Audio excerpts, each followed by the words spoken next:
За би одоо хүүхдэд дадал хөвшил эзэмшүүлэхийн тулд гутал яаж үзхийг заая.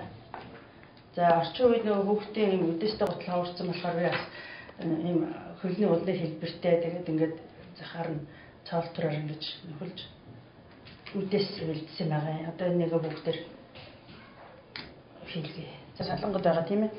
За эхнийхээ хоёр гогцоогоор үдээсээ оруулаад тэгээ хоёр үзүүрийг нийлүүлээд үдээсээ тэгш болгоорой.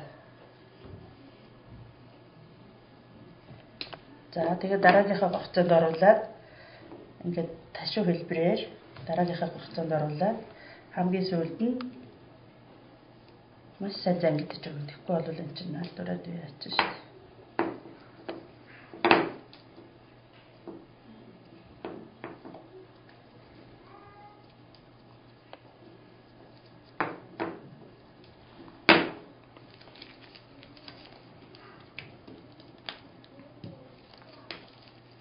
За ээж аавдаас иймэрхүү юм хийж хүүхдүүдээр ажилуулж явуулаас зүгээр юм болов уу гэж зөвлөх гэсэн юм аа.